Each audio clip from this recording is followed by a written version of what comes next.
2314070700265. Perkenalkan, saya Adinda Talia Salsabila dengan NIM 23410700296. Perkenalkan, nama saya Serena Niati dengan NIM 23410700295. Perkenalkan, nama saya Adelia Alwara dengan NIM 23410700284.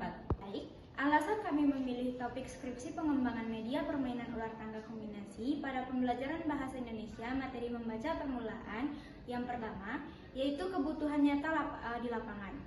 Hasil observasi dan wawancara dengan guru kelas 1 SD menunjukkan bahwa masih banyak siswa yang belum mahir atau belum lancar membaca.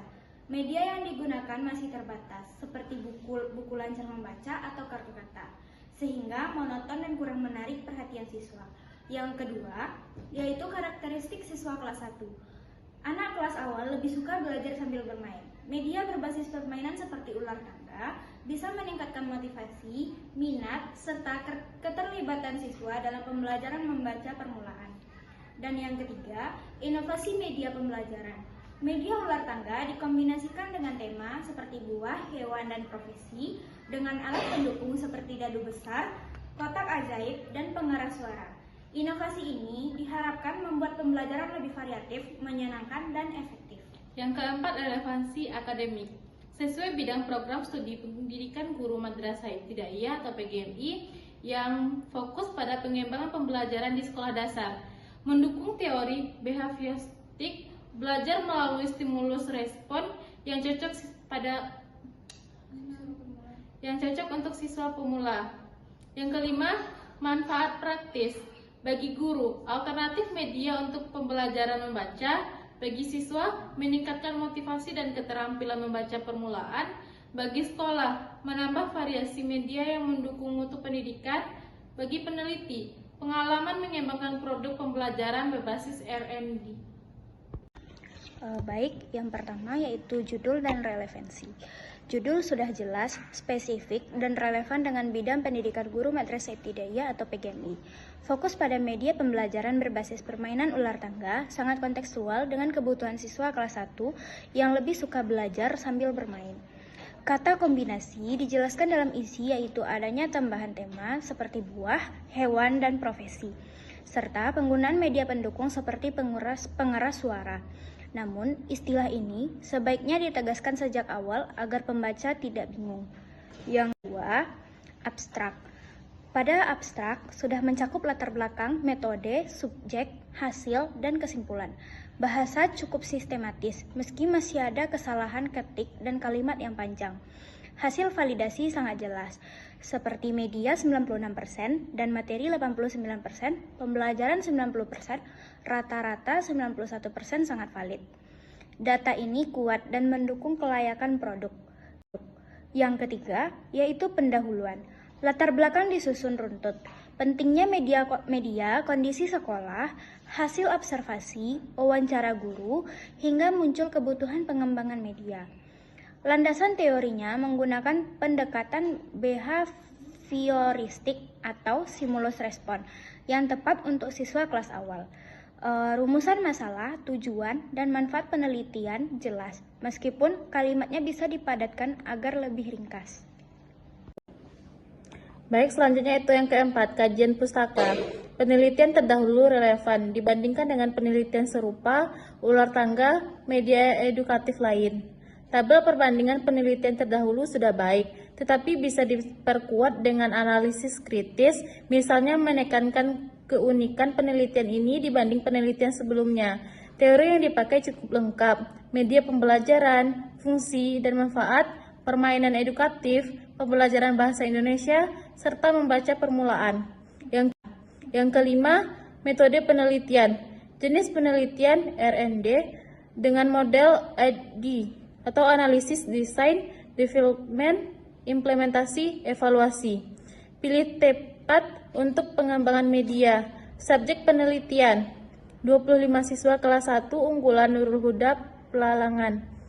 Instrumen angket validasi media, materi, pembelajaran, uji coba terbatas. Keterbatasan, belum ada uji efektivitas jangka panjang, misalnya perbandingan hasil belajar sebelum dan sesudah.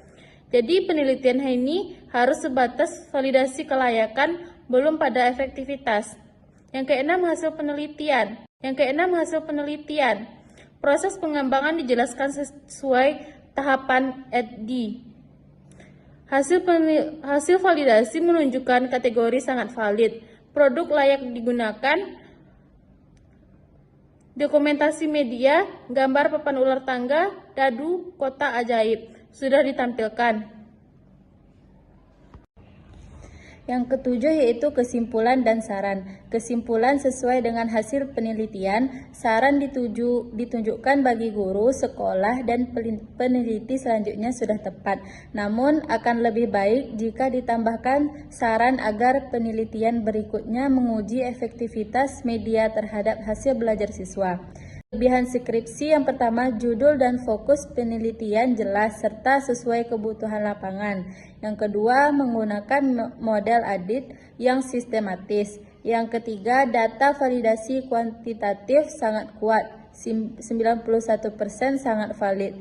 Yang keempat, produk media kreatif, menarik, dan sesuai karakteristik siswa kelas 1. Yang kelima, sistematis penulisan rapi sesuai standar skripsi.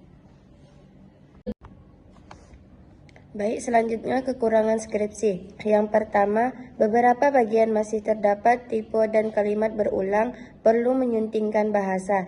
Yang kedua, belum menguji efektivitas media atau apakah benar meningkatkan kemampuan membaca siswa, hanya sebatas uji kelayakan. Yang ketiga, istilah kombinasi kurang ditegaskan di awal, bisa membingungkan pembicaraan. Yang keempat, yaitu analisis penelitian terdahulu masih bersifat deskriptif, belum kritis. Selanjutnya yang terakhir yaitu saran perbaikan. Lakukan penyuntingan bahasa agar lebih ringkas dan akademis. Tegaskan sejak awal apa yang dimaksud dengan kombinasi pada media ular tangga. Tambahkan analisis kritis pada penelitian terdahulu, misalnya keunikan dengan gap penelitian.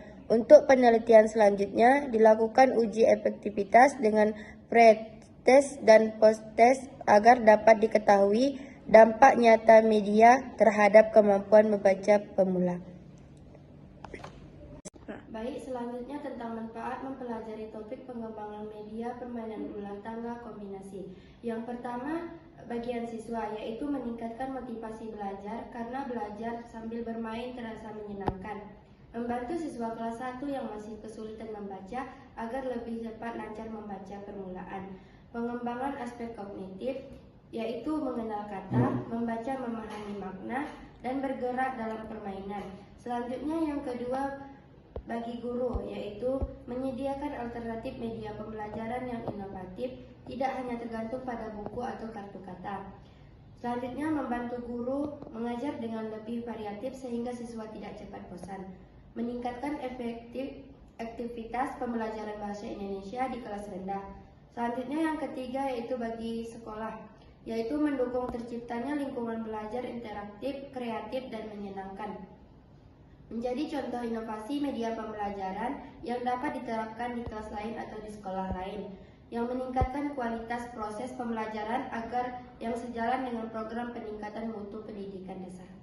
Yang keempat, bagi peneliti, memberikan pengalaman dalam mengembangkan media pembelajaran berbasis penelitian dan pengembangan R&D, mengasah kemampuan berpikir kritis, kreatif, dan inovatif dalam menyusun media yang sesuai karakteristik siswa, menjadi dasar untuk penelitian lanjutan, misalnya uji efektivitas media terhadap hasil belajar siswa. Yang kelima yaitu bagi dunia pendidikan, memberikan kontribusi teori dan praktek dalam pengembangan media pembelajaran berbasis permainan, menjadi referensi bagi peneliti, mahasiswa maupun guru yang ingin mengembangkan media serupa, mendukung pendekatan pembelajaran aktif, menyenangkan dan kontekstual sesuai tuntunan kurikulum.